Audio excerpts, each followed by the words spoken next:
اللہ الرحمن الرحیم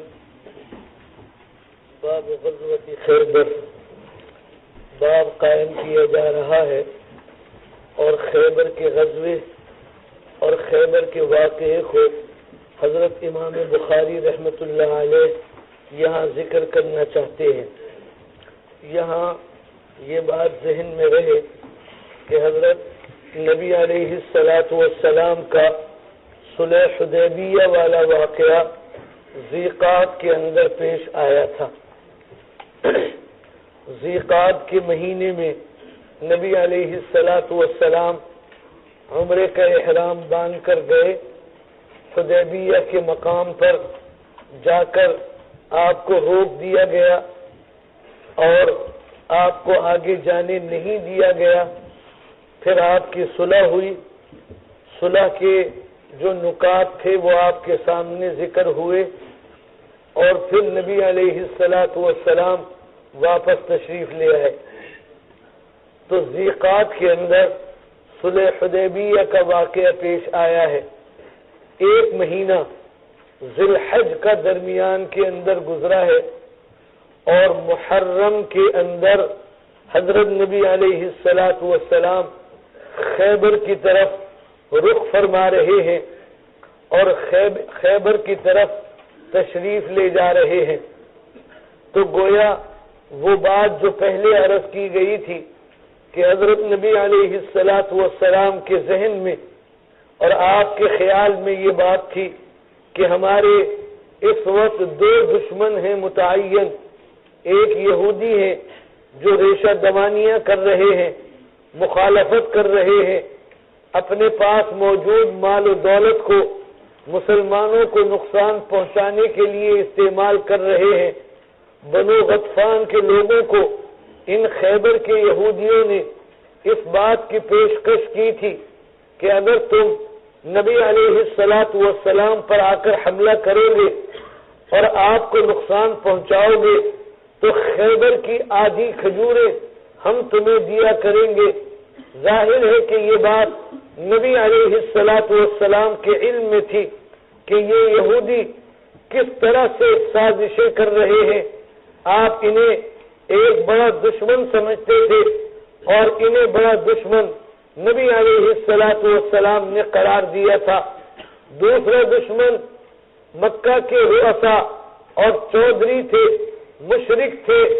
یہ وہاں اپنی سیادت، اپنی قیادت سے فائدہ اٹھا کر اور لوگوں میں جو ان کا مقام بیت اللہ کی عظمت کی وجہ سے تھا اس سے فائدہ اٹھا کر نبی علیہ الصلاۃ والسلام کے خلاف اکسایا کرتے تھے۔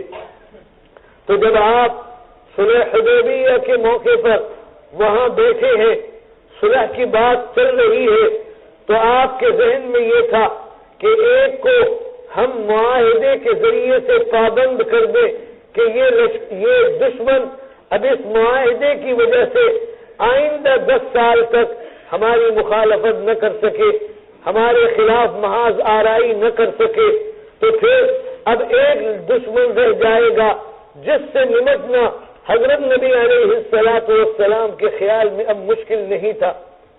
اس لیے کہ یہودیوں کی ایک بات جو بڑی عجیب تھی وہ یہ کہ وہ لوگوں کو اکسایا تو کرتے تھے، کبھی بنو غطفان کو، کبھی مکہ کے لوگوں کو، کبھی یہاں مدینے میں رہنے والے اوس اور خزرج کے لوگوں کو، کبھی وہاں موجود منافقین کو، لیکن ان یہودیوں کے اندر ایک عیب کی بات یہ تھی کہ یہ اپنے برابر کسی اور کو نہیں سمجھتے تھے، چاہے وہ ان کا کتنا قریبی دوست ہی کیوں نہ ہو۔ ان میں ایک اپنی قومی تفاخر کی بات ایسی تھی کہ یہ اپنے علاوہ کسی غیر یہودی کو وہ اہمیت دینے کے لیے تیار نہیں تھے جو ان کے خیال میں ان کو حاصل تھی۔ لہذا نبی علیہ الصلاۃ والسلام کو ان کی طبیعت کا اندازہ تھا، ان کے مزاج کا اندازہ تھا۔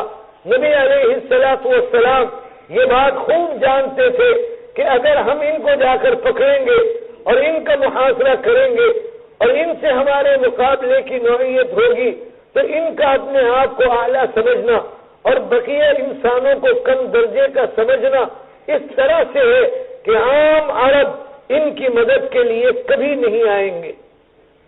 لہذا نبی علیہ الصلوۃ والسلام نے ذیقعد کے اندر صلح حدیبیہ فرمائی ہے.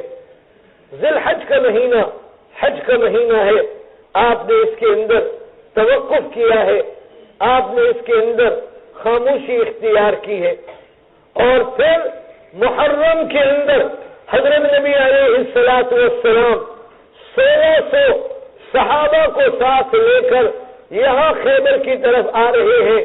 ان 1600 صحابہ کے اندر 200 وہ لوگ ہیں جو سواریوں پر سوار ہیں اور 1400 لوگ وہ ہیں جو پیدل نبی علیہ الصلوۃ والسلام کے لشکر میں شامل ہیں. آپ صلی اللہ علیہ وسلم خیبر کے علاقے کے اندر تشریف لائے ہیں. یہاں پر ان کے قلعے تھے. حضرات علماء نے نقل کیا ہے کہ یہ قلعے تھوڑے نہیں تھے، یہ بڑی مقدار کے اندر اور بڑی تعداد کے اندر تھے. چنانچہ ان قلعوں میں حضرت نبی علیہ الصلوۃ والسلام نے آ کر جو قلعہ قموس تھا سب سے بڑا تھا، آپ صلی اللہ علیہ وسلم نے آ کر یہاں پر اس کا محاصرہ کیا. اور نبی علیہ الصلوۃ والسلام یہاں تشریف لانے سے پہلے بنو غطفان کے علاقے سے گزر کر آئے ہیں اور راستے میں رجیع کے اندر آپ نے قیام فرمایا ہے. یہ بنو غطفان کا علاقہ تھا. یہاں آپ نے راستے کے اندر جو قیام کیا ہے اس سے مقصود آپ کا بنو غطفان کے لوگوں پر روک ڈالنا تھا کہ خبردار، اگر ہم آگے جا سکتے ہیں اور آگے لوگوں کا مقابلہ یا ان کا دماغ درست کر سکتے ہیں تو ہم پھر تمہاری خبر بھی لے سکتے ہیں.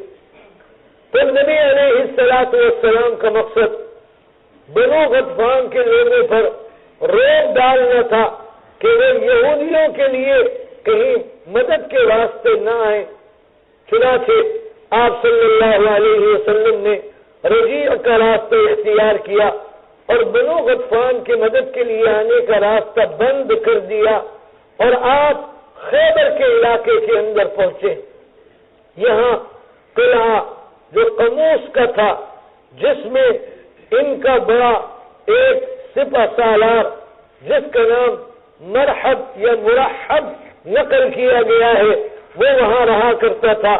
آپ نے اس قلعے کا محاصرہ کیا. 20 دن تک یہ محاصرہ رہا ہے. اس کے بعد پھر ان لوگوں کو گرفتار کیا گیا اور اس کے بعد انہیں یہاں سے جلا وطن کیا گیا.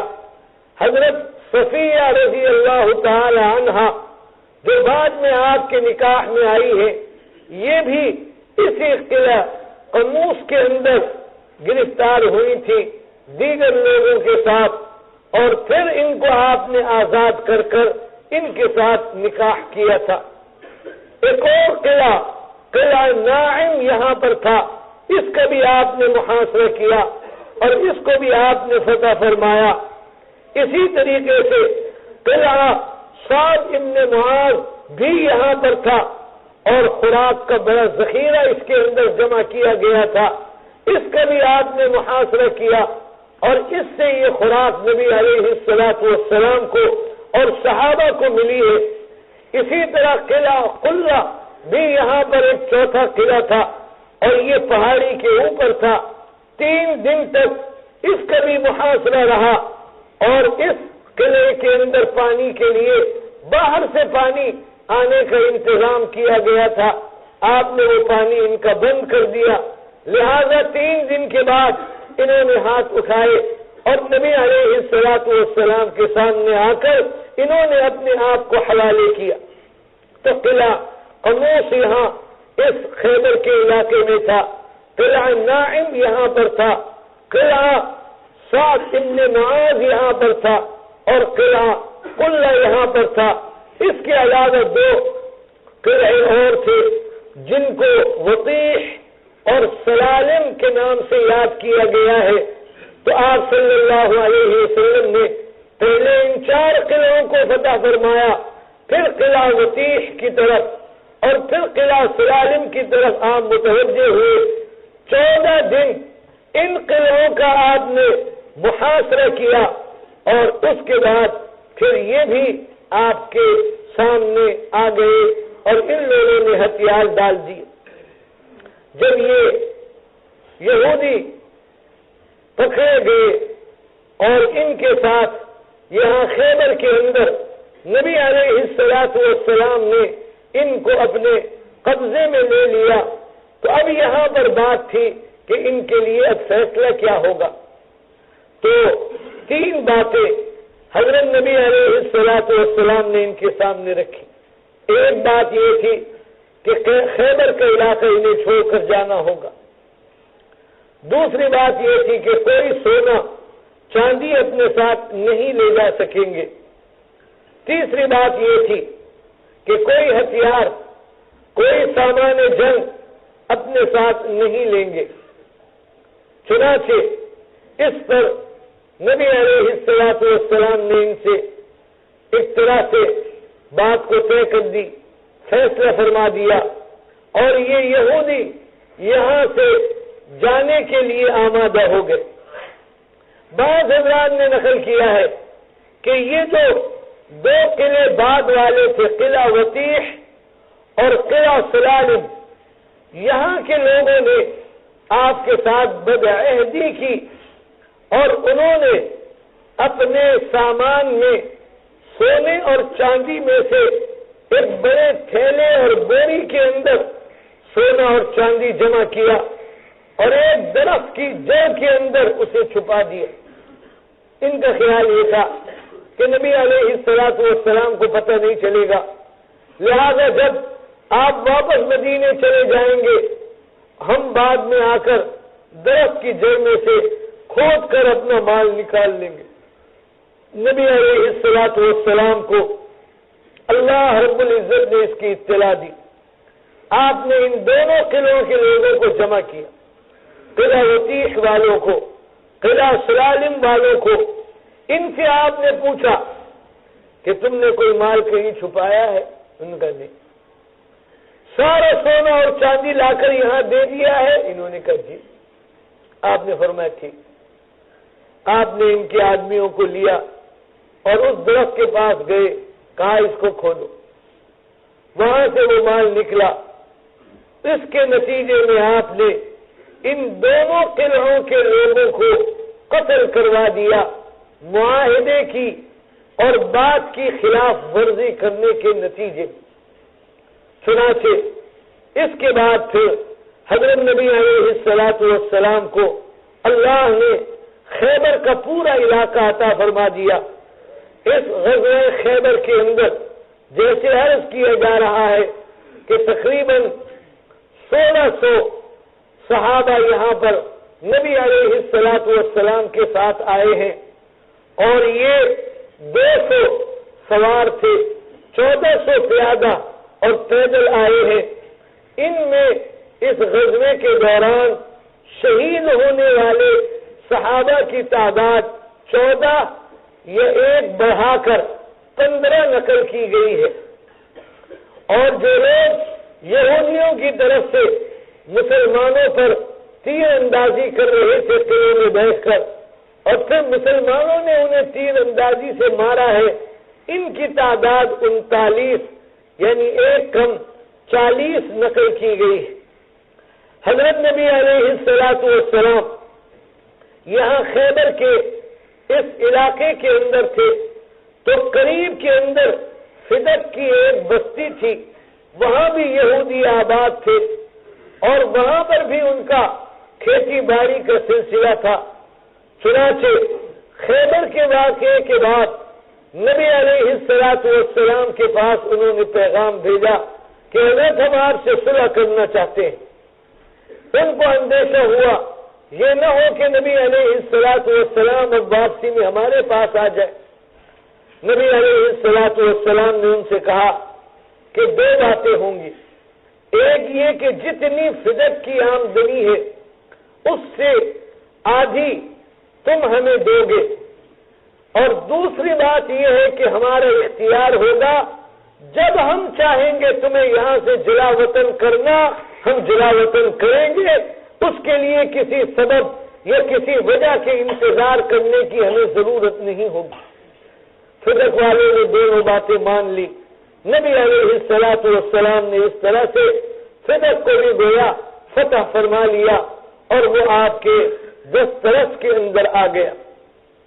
یہ خیبر کا سلسلہ یہاں پر ہوا ہے، اور اس خیبر کے سلسلے کے اندر نبی علیہ الصلوۃ والسلام کو اللہ نے دنیاوی مال اور اسباب کی سہولت عطا فرما دی ہے۔ روایات کے اندر ہے حضرت نبی علیہ الصلوۃ والسلام پہلے جب لوگ جنازہ لے کر آتے تو آپ پوچھا کرتے تھے کوئی اس کے اوپر دین ہے؟ اگر لوگ کہتے ہاں ہے تو آپ فرماتے میں جنازہ نہیں پڑھوں گا، اس کے دین کا بندوبست کرو اور اس پر تم خود نماز جنازہ پڑھو۔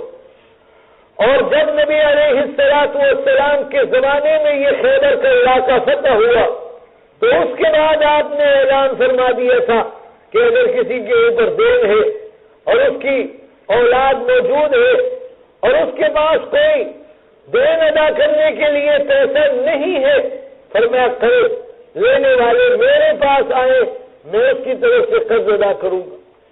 اور اگر کسی کے اپنے پیچھے مال چھوڑا ہے اور اس کے پاس اس کے گھر والے موجود ہیں، فرمایا کہ وہ مال اور اسباب اس کی عیال کے لیے ہوگا، اس میں میرا کوئی حصہ یا حق نہیں ہوگا۔ اسی غزوہ خیبر کے بعد نبی علیہ الصلوۃ والسلام صحابہ کو اس میں سے مال دیا کرتے تھے، چنانچہ حضرات صحابہ نبی علیہ الصلوۃ والسلام کے پاس آتے اور صریح الفاظ میں، صاف الفاظ میں آپ سے سوال نہیں کرتے، جن کو اللہ نے ورع اور تقوی عطا کیا تھا، تو وہ آپ کے پاس آ کر کہتے حضرت ہم ذرا خیبر کی طرف جا رہے ہیں، تو آپ سمجھ جاتے کہ یہ کچھ مال چاہتا ہے، تو آپ فرماتے ٹھیک ہے جانا وہاں تو میرے وکیل کے پاس بھی جانا اور اس سے فلاں نشانی بیان کرنا۔ کچھ نشانی آپ نے رکھی تھی، مثلا اپنا ہاتھ اپنی گردن پر رکھ لینا یا اور اسی طرح ملتی جلتی نشانی، یہ نشانی بتلانا اور پھر اس سے اتنے وسط اور اتنا کھجور وہاں سے لے کر اپنے لیے لے آنا، چنانچہ یہ کھجور کا مال اس طرح آپ صحابہ میں تقسیم فرماتے تھے، اپنی ضرورت اپنی حاجت کے لیے بھی استعمال فرماتے تھے۔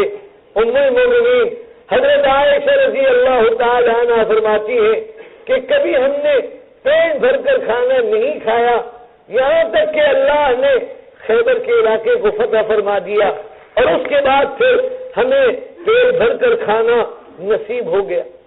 یہاں پر حضرت امام بخاری رحمۃ اللہ علیہ نے اس غزوہ خیبر کو یہاں ذکر کیا ہے۔ چنانچہ اب صورتحال یہ ہوئی کہ آپ نے صلح حدیبیہ فرما لی ہے، صلح مکہ والوں سے ہو چکی ہے، معاہدہ ہو چکا ہے۔ ایک بڑا دشمن یہودی جو مسلمانوں کو نقصان پہنچا رہے تھے، ان کا بندوبست آپ نے اب یہاں فرما لیا ہے۔ اب جزیرۃ العرب میں باقاعدہ آپ سے عناد رکھنے والے اور دشمنی رکھنے والے اب یہی مکہ والے بچ گئے ہیں۔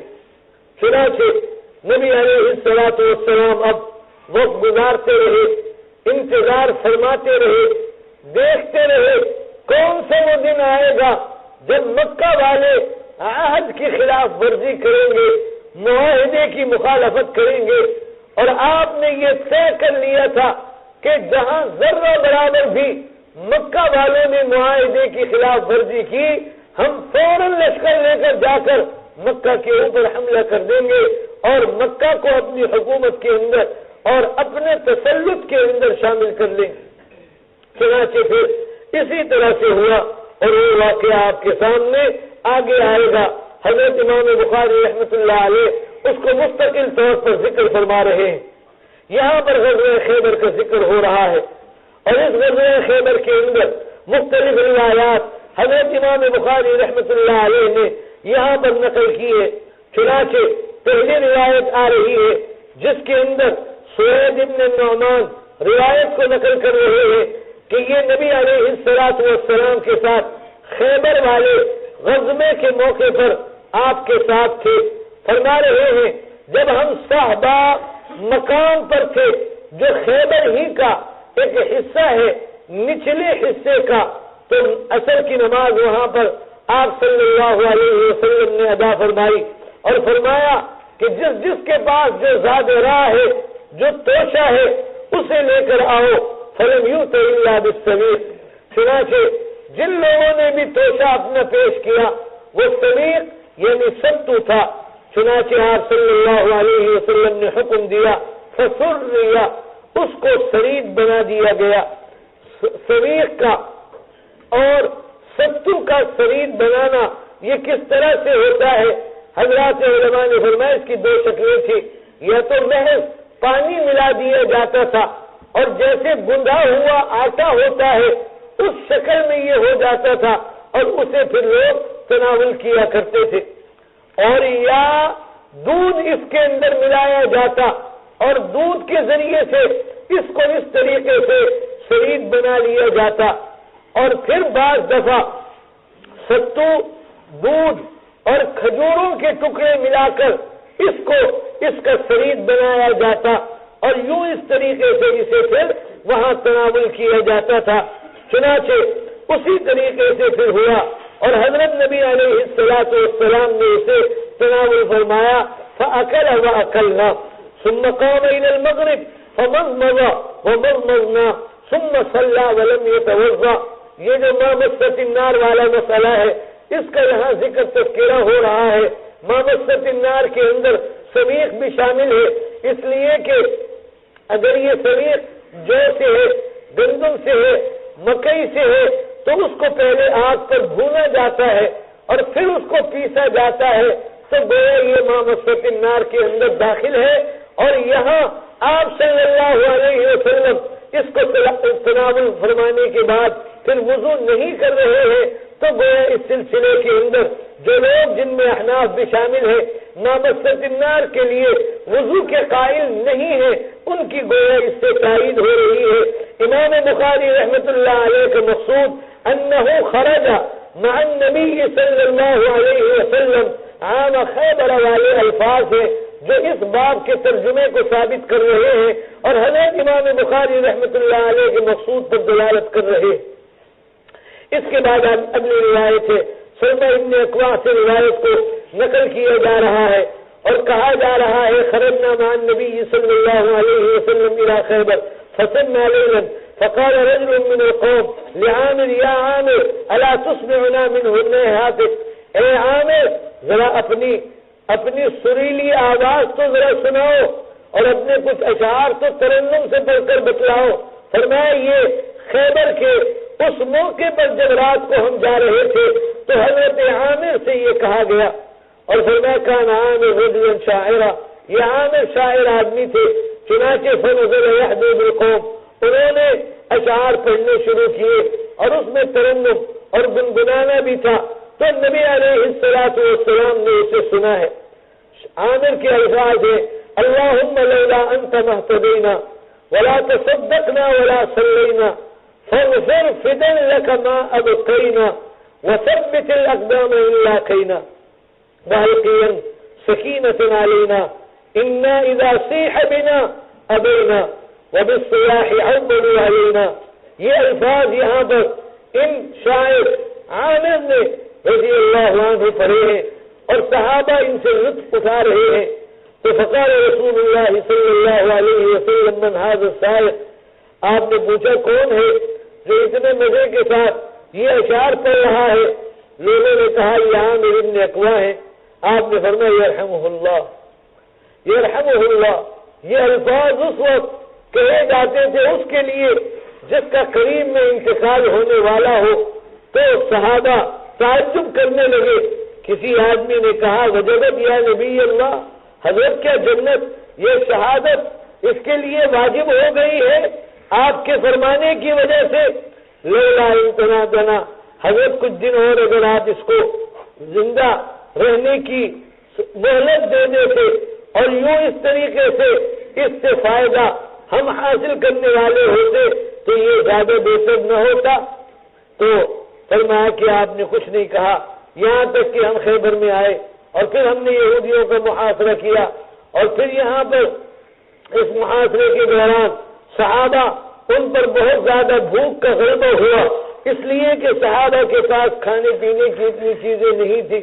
فرمایا پھر اللہ نے قلعوں کو فتح فرما دیا، اور پھر شام کو جب لوگ شام کر رہے تھے تو لوگوں نے آگ جلائی، اور وہاں پر یہودیوں کے گدھے تھے جو بڑی مقدار میں یہودیوں نے پالے ہوئے تھے کاشتکاری کے کاموں میں، ان سے مدد لیا کرتے تھے.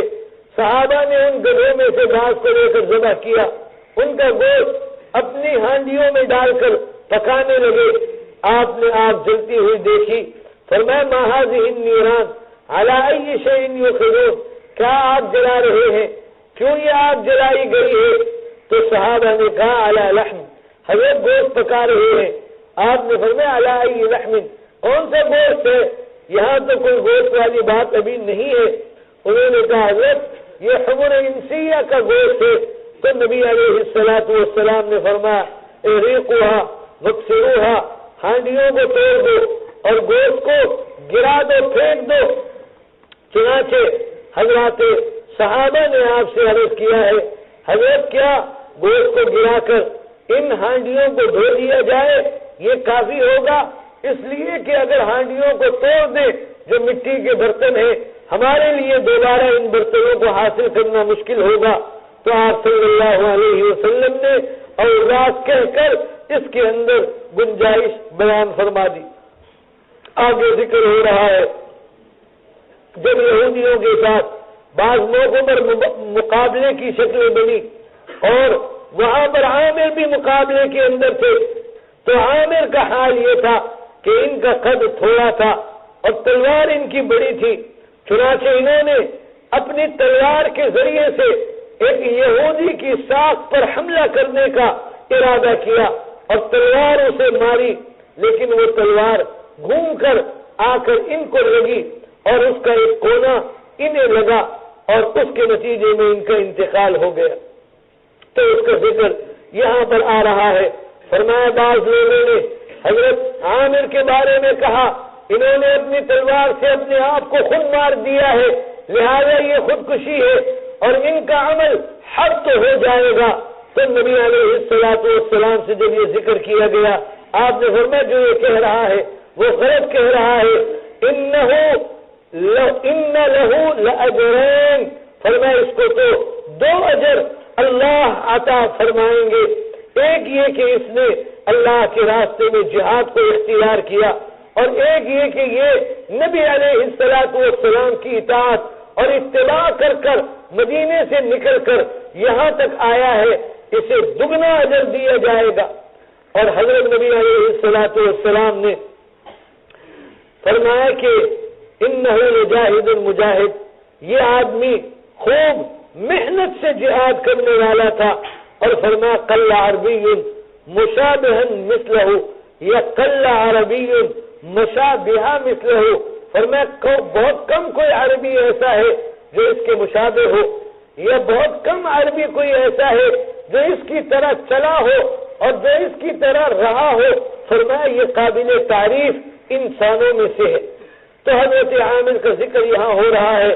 سلمہ ابن اکوا، ان عامر ابن اکوا اپنے بھائی کا ذکر کر رہے ہیں اور سارا واقعہ اس غزوہ خیبر سے متعلق ہے. اور جو اشعار انہوں نے کہے ہیں ان کے اندر اللہ رب العزت کی گویا بڑائی کا ذکر ہو رہا ہے. لولا انت مہتدینا ولا تصدقنا ولا صلینا، اللہ رب العزت کی طرف گویا نیت کر کر اور اللہ رب العزت کی طرف رخ کر کر یہ باتیں کہی جا رہی ہیں کہ ہمیں ہدایت دینے والے آپ ہیں، ہمیں صدقے کی توفیق دینے والے، مال کو آپ کے لیے خرچ کرنے کی توفیق دینے والے، نماز کو جو ہم ادا کرتے ہیں اس کی توفیق دینے والے آپ ہیں. لولا انت مہتدینا ولا تصدقنا ولا صلینا، اگر آپ کی طرف سے ہمیں ہدایت اور توفیق نہ ملے تو ظاہر ہے یہ کچھ بھی ہم نہیں کر سکتے. فاغفر اذن لک ما ابقینا وثبت الاقدام ان لاقینا. اور حضرت عامر فرما رہے ہیں اے اللہ ہماری مغفرت فرما دے، جب تک کہ ہم زندہ ہیں اس وقت تک آپ ہمارے اقدام کو دشمن کے مقابلے میں ثابت قدم فرما دے. اور القیم سکینۃ علینا، ہمارے اوپر سکینے کو نازل فرما اور ہمیں اس طرح سے بنا دے کہ جب ہماری طرف سے کوئی چیخ ماری جائے تو ہم اس پر رکنے والے اور انکار کرنے والے ہوں، یا یہ کہ جب کبھی ہمیں چیخ مار کر بلایا جائے تو ہم پھر بزدلی پر انکار کرنے والے اور آگے حق کے لیے قربانی دینے والے اور آگے بڑھنے والے ہوں. تو اس طریقے سے حضرت نبی علیہ الصلوۃ والسلام نے یہاں پر یہ ان کے اشعار پر تعریف فرمائی ہے اور یرحمہ اللہ فرمایا ہے. اس کے نتیجے میں گویا یہ جو اس کو موت اور شہادت پیش آنے والی تھی اس کی گویا آپ نے خبر دی ہے، آپ کو اس کی کوئی اطلاع ملی ہوگی، ظاہر ہے اسی لیے آپ نے ایسا کیا. اس کے بعد پھر آگے ذکر آ رہا ہے روایت کے اندر خیبر کا. حضرت انس رضی اللہ عنہ فرما رہے ہیں رات کے وقت آپ خیبر کے پاس پہنچے اور جب آپ رات کو کسی جگہ آتے تھے تو آپ ان کے قریب نہیں ہوتے تھے، حملہ نہیں کرتے تھے یہاں تک کہ صبح کا انتظار کریں. چنانچہ جب صبح ہوئی فلما اصبح خرجت اليهود بمساحیہم، یہودی اپنے جناب علی وہ جو بیلچے ہوتے ہیں ان کو لے کر اور جو ان کی وہ بوریاں اور رسیاں تھی ان کو لے کر نکلے. فلما رأوہ، جب یہودیوں نے حضور کو اور آپ صلی اللہ علیہ وسلم کے لشکر کو دیکھا تو کہا قالوا محمد واللہ محمد والخمیس، کہ حضور ہے والخمیس اور لشکر ہے آپ لے کر آئے ہیں. تو گویا واپس ڈر کر پھر دوبارہ اپنے قلعے میں جا کر گھس گئے اور وہاں انہوں نے اپنے آپ کو بند کر لیا. فقال النبی صلی اللہ علیہ وسلم خربت خیبر انا اذا نزلنا بساحت قوم فساء صباح المنذرین.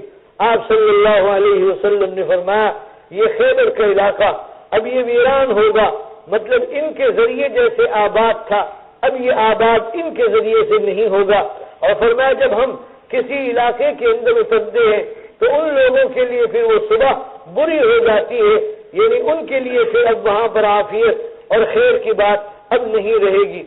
اس کے بعد آگے پھر حضرت انس ابن مالک رضی اللہ عنہ کی روایت ہے اور اس کے اندر یہ فرما رہے ہیں کہ صبح کے وقت نبی علیہ الصلوۃ والسلام خیبر کے قلعوں کی طرف متوجہ ہوئے اور ان کے قلعے والے لوگ یعنی یہودی وہ باہر نکلے اور انہوں نے وہی بیلچے وغیرہ پھاوڑے وغیرہ اٹھائے ہوئے تھے. انہوں نے حضرت نبی علیہ الصلوۃ والسلام کو دیکھا تو تعجب سے محمد واللہ محمد والخمیس کے الفاظ ان کی زبان پر آئے اور وہ واپس پلٹے اور انہوں نے جا کر اپنے قلعوں کے اندر اپنے آپ کو بند کر لیا. آپ صلی اللہ علیہ وسلم نے اللہ اکبر خربت خیبر کے الفاظ فرمائے انا اذا نزلنا بساحت قوم فساء صباح المنذرین کی بات فرمائی. فرما رہے ہیں حضرت انس فاصبنا من لحوم الحمر فنادى منادي النبي صلى الله عليه وسلم ان الله ورسوله ينهيانكم عن لحوم الحمر فانها رجس. آپ نے گدھوں کے ان گوشت کو استعمال کرنے سے منع فرما دیا اور آپ نے اسے گرانے کے لیے کہا. چنانچہ یہاں پہلے بھی یہ روایت اس طرح آئی ہے اور آگے بھی چند روایتیں اسی طرح کی نقل ہو رہی ہیں جس کے نتیجے میں یہاں صحابہ فرما رہے ہیں فَأُقْفِيَتِ الْقُدُورُ، ان ہانڈیوں کو جن کے اندر گوشت پک رہا تھا ان کو الٹ دیا گیا جبکہ وہ گوشت سے بھری ہوئی تھی اور صحابہ بھوک اور فاقوں کے اندر مبتلا تھے. لیکن یہ آزمائش اور یہ امتحان اللہ رب العزت کے یہاں پسندیدہ قرار دیا گیا اور پھر کھجوروں کو اتنا بڑی مقدار میں انہیں عطا کیا گیا کہ جو صحابہ کے لیے بہت بڑی خوشی کی بات تھی. اس کے بعد آگے یہاں پر حضرت انس رضی اللہ عنہ ہی کی روایت ہے، اور اس کے اندر وہ یہ اضافہ بھی ذکر کر رہے ہیں کہ جب قیدی گرفتار ہوئے تو ان میں حضرت صفیہ رضی اللہ تعالی عنہا بھی تھی، جو دحیہ کلبی کے حصے میں آئی تھی، لیکن پھر حضرت دحیہ نے انہیں نبی علیہ الصلوۃ والسلام کو دے دیا۔ بعض روایات کے اندر ہے کہ حضرت دحیہ کے جب یہ حصے میں آئی تو لوگوں نے نبی علیہ الصلوۃ والسلام سے کہا، حضرت یہ یہودیوں کے سردار کی بیٹی ہے اور یہ آپ کے لیے مناسب اور آپ کے لیے ان کا اپنے حصے میں رکھنا ہے۔ چنانچہ حضرت دحیہ نے انہیں آپ کو دے دیا، اور آپ صلی اللہ علیہ وسلم نے حضرت دحیہ کو اس کے بدلے میں اور کچھ عطا فرمایا، اور پھر آپ نے انہیں آزاد کر کر ان سے نکاح فرما دیا۔ اس کا ذکر یہاں پر ہو رہا ہے۔ اسی طریقے سے اگلی روایت کے اندر بھی اس کا ذکر آ رہا ہے۔ اس کے بعد آگے حضرت سہل ابن سعد ساعدی رضی اللہ عنہ روایت نقل کر رہے ہیں، اور اس کے اندر یہ ہے کہ حضرت نبی علیہ الصلوۃ والسلام ایک مرتبہ لشکر کے اندر تھے، قتل و قتال مشرکین کے ساتھ ہو رہا ہے۔ یہاں ظاہر الفاظ کے اندر تو یہ نہیں ہے کہ آپ خیبر میں تھے، لیکن التقا ہوا والمشرکون کے ساتھ نیچے فی خیبر کے الفاظ بین السطور لکھے گئے ہیں، اور امام بخاری رحمت اللہ علیہ کا اس باب کے اندر اس روایت کو لانا یہ خود اس بات کی دلیل ہے کہ حضرت امام بخاری رحمت اللہ علیہ اسے یہاں خیبر کے واقعے کے ساتھ متعلق قرار دے رہے ہیں۔ فرمایا کہ اس لشکر کے اندر جو مسلمانوں والا تھا، ایک آدمی ایسا تھا جس طرف جاتا لوگوں کو مارتا ہوا، قتل کرتا ہوا نکلتا چلا جاتا، اور بہت زیادہ بہادری کا مظاہرہ اس کے ذریعے سے ہو رہا تھا۔ صحابہ نے اس کی جرأت، اس کی ہمت اور اس کی کوشش کو دیکھ کر کہا کہ آج جس طرح فلاں آدمی نے قتال کیا ہے، ہم میں سے کسی نے نہیں کیا ہے۔ نبی علیہ الصلوۃ والسلام بات سن رہے تھے، آپ نے فرمایا اما انہ من اہل النار، جس کی تم تعریف کر رہے ہو، جس کے بارے میں تم یہ کہہ رہے ہو کہ جیسے اس نے آج قتال کیا ہم میں سے کسی نے نہیں کیا، اور تم اس کی بہادری کا ذکر اور تذکرہ کر رہے ہو، تمہیں معلوم ہونا چاہیے اما انہ من اہل النار، یہ جہنمی ہے۔ تو مجمع میں موجود ایک آدمی نے کہا کہ انا صاحبہ، میں اب اس آدمی کے ذرا پیچھے رہوں گا، اس کی خبر حاصل کروں گا، کیوں آپ نے اسے جہنمی کہا ہے؟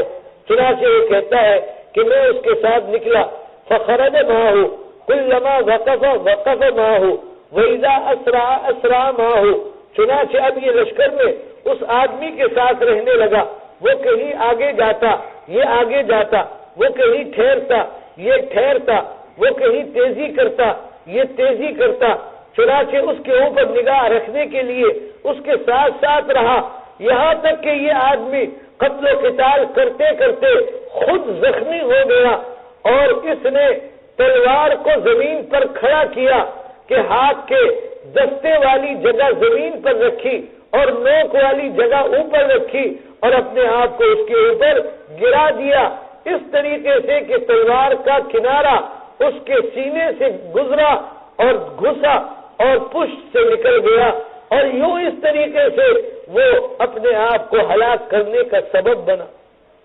یہ آدمی جو صحابہ میں سے اس کے پیچھے پیچھے جا رہا تھا، یہ نبی علیہ الصلوۃ والسلام کے پاس واپس آیا اور آ کر کہا، حضرت میں گواہی دیتا ہوں آپ اللہ کے رسول ہیں۔ آپ نے فرمایا کیا ہوا تجھے، کیوں کہہ رہا ہے یہ؟ اس نے کہا حضرت بات یہ ہے کہ فلاں آدمی کا ذکر ہوا تھا، اس کی بہادری اور جرأت کا ذکر ہوا تھا، اور صحابہ نے اس کے بارے میں کہا تھا کہ اس نے آج جس انداز سے قتل و قتال کیا اور جہاد کیا کسی نے ایسا نہیں کیا تھا، لیکن آپ نے کہا تھا وہ جہنمیوں میں سے ہے۔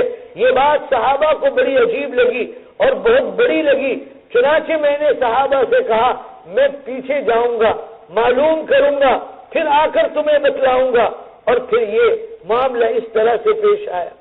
تو نبی علیہ الصلوۃ والسلام نے اس وقت فرمایا فقال رسول الله صلى الله عليه وسلم عند ذلك إن الرجل لا يعمل عمل الجنة فيما يبدو للناس وهو من أهل النار. فرمایا آدمی بعض دفعہ ایک عمل کر رہا ہوتا ہے، لوگ یہ سمجھتے ہیں وہ جنت والا عمل کر رہا ہے، لوگوں کو اسی طرح نظر آتا ہے اور ظاہر ہوتا ہے، لیکن وہ جہنمیوں میں سے ہوتا ہے. اور بعض دفعہ اس کا عکس ہوتا ہے، ایک آدمی اہل النار والے عمل کر رہا ہوتا ہے، لوگ اس کو اسی طرح دیکھ رہے ہوتے ہیں، لیکن پھر اللہ اس کی اصلاح فرما دیتے ہیں، اس میں تبدیلی آ جاتی ہے، اور وہ آخر کے اندر جو عمل اختیار کرتا ہے وہ جنت والا عمل ہوتا ہے، لہذا وہ من اہل الجنہ، وہ جنتیوں میں سے بن جاتا ہے. تو یہ ذکر تذکرہ یہاں پر ہو رہا ہے، اور اسے اس غزوہ خیبر سے متعلق قرار دیا جا رہا ہے.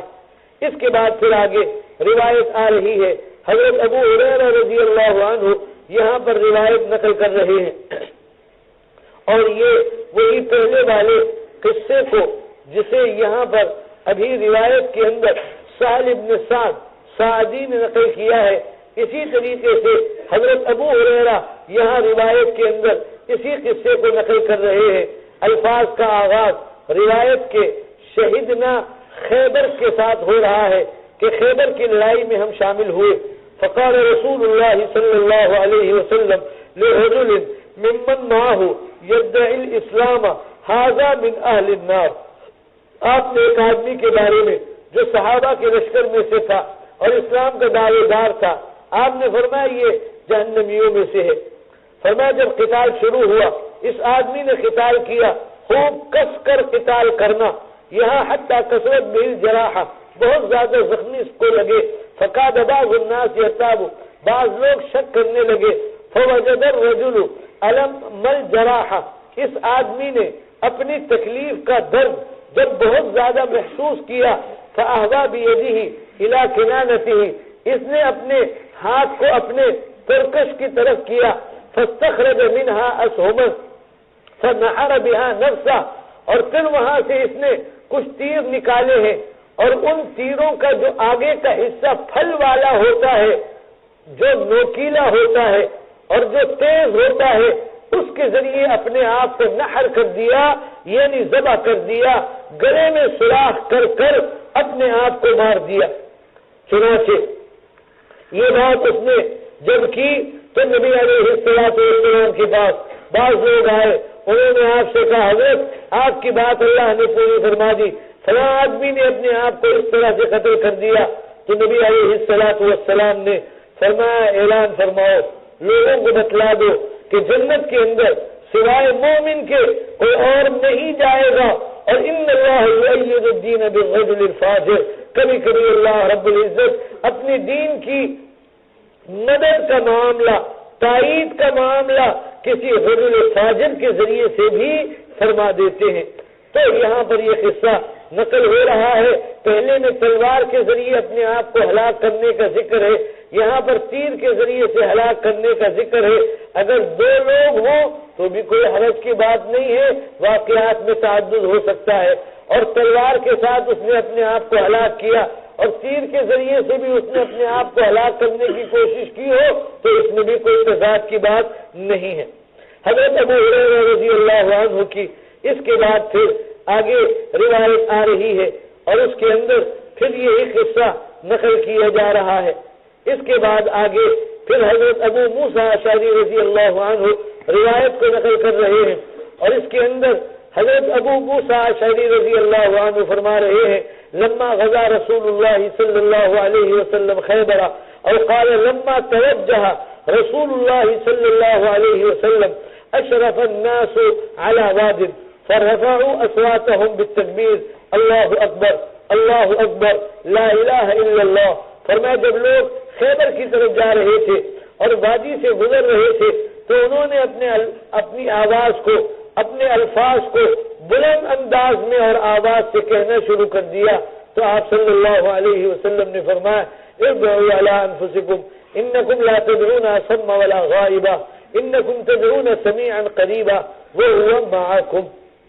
فرمایا اپنے آپ کے لیے آسانی کرو، کیوں چیخ رہے ہو، کیوں چلا رہے ہو، جس کو پکار رہے ہو وہ نہ بہرا ہے نہ غائب ہے، تم جس کو پکار رہے ہو وہ تو سننے والا ہے اور تم سے قریب ہے۔ اور یہ صحابی حضرت ابو موسیٰ کہتے ہیں رضی اللہ عنہ کہ میں آپ صلی اللہ علیہ وسلم کے پاس آپ کی سواری میں آپ کے پیچھے تھا، آپ نے مجھے لا حول ولا قوت الا باللہ کے کلمات کہتے ہوئے سنا، تو آپ نے مجھ سے میرا نام عبداللہ ابن قیس کہہ کر مجھے مخاطب کر کر کہا، اے عبداللہ ابن قیس۔ میں نے کہا لبیک یا رسول اللہ۔ فرمایا الا ادلک علی کلمۃ من کنز من کنوز الجنہ، ایسا کلمہ تجھے نہ بتلاؤں جو جنت کے خزانوں میں سے ایک خزانہ ہے؟ انہوں نے عرض کیا جی۔ تو آپ نے فرمایا لا حول ولا قوت الا باللہ۔ تو گویا ابو موسیٰ لا حول ولا قوت الا باللہ تو پڑھ رہے تھے، لیکن ان کو اس کلمے کی اس فضیلت کا یہ علم نہیں تھا کہ یہ جنت کے خزانوں میں سے ایک خزانہ۔ کیا معنی؟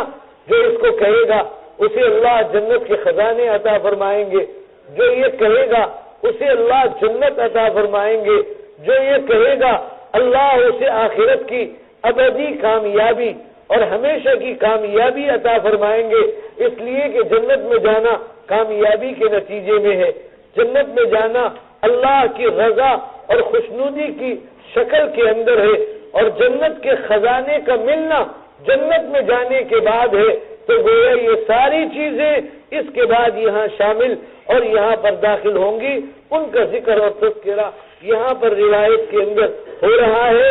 اور حضرت امام بخاری رحمۃ اللہ علیہ اسی طرح اور روایات لے کر آ رہے ہیں، اور یہ سلسلہ ذکر کا اور تذکرے کا باب غزوۃ خیبر ابھی چل رہا ہے۔